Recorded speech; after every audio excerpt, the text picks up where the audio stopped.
So yeah, it's mushroom season. It's hard for me to turn my mushrooming eyes off because I'm just constantly scanning.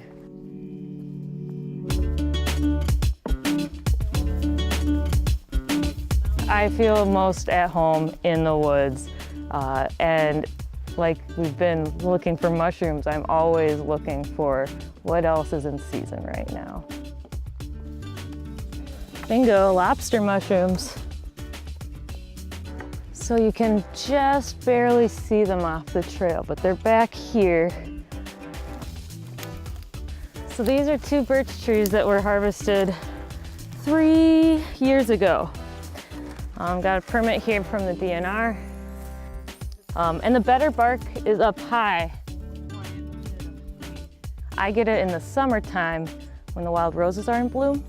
Sap's running 3 weeks. I got 3 weeks to a month to get all the bark I need for the whole year.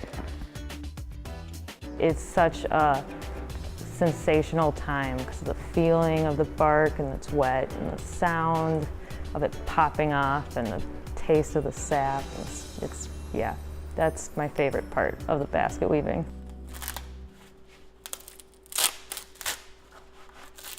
My name is Beth Marais, and I'm known as Birch Bark Beth because I am a birch bark basket weaver working and living out of Grand Marais, Minnesota. It's kind of like pages of a book. There's many, many sheets, and every year it will grow another layer of bark, but grows on the inside layer.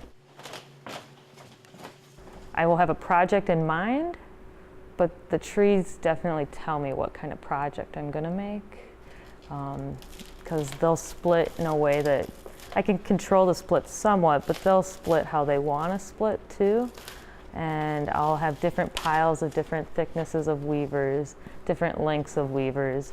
And so usually I'll start with like, I wanna make a backpack, or I have an order for a briefcase or something like that, usually a bigger thing. And through making a bigger project, I'll have all these other piles for smaller projects. And then I usually will make them all at the same time.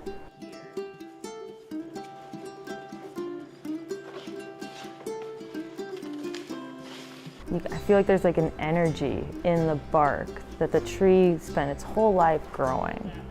And you can feel that energy in the tree and in the cube or in the basket. And it kind of has like this like life of its own. I've always been an artist, drawing, making things. My dad had a workshop and we'd make toys. I would just like hammer nails into wood and then paint it and do some weird, like imaginative toys. I was always interested in making boats. I went to North House to build boats. I built a cedar strip canoe, a Susan skiff, decked hand on the Yortis, and while I was there, I took a birch bark basket class, kind of begrudgingly. I didn't really want to do a basket class. I didn't think baskets were cool. But when I stopped and I finished, it was like something clicked. And I tell people I got weaver fever, and I couldn't stop weaving. It just became an obsession. You know, I started my basket journey at North House as an intern, and then I taught here. We see building future craft instructors and future master craftsmen and women as part of our mission. We can't teach traditional Northern craft if we don't build the teachers. And that's what the Artisan Development Program is really trying to do. They called me this spring, and said, we got this program we're going to try to start called the Artisan Development Program. The program really functions as an incubator where they get to work on their craft, work on learning more about teaching, and be able to really focus on what they're doing.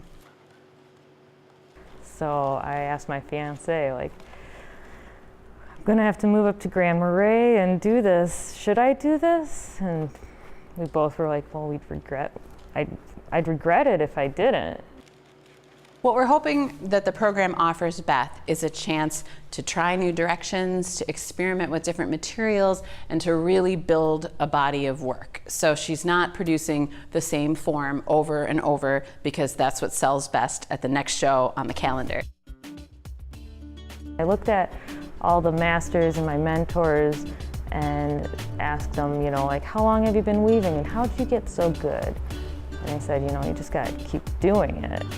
And I thought, you know, I'm almost 30, and if I don't dive into this now, when am I? And I need to start accumulating these years of experience. So I left my job and just full-time went into basketry, and it was scary. And every couple of months I think, what am I doing? Basket weaving? Is that a job? But it is. It doesn't necessarily get easier. Your family will have doubts. Your friends will question what you're doing. And you yourself will be like, wouldn't life be easier if I just had a normal job? But I don't think I'd be happy with a normal job.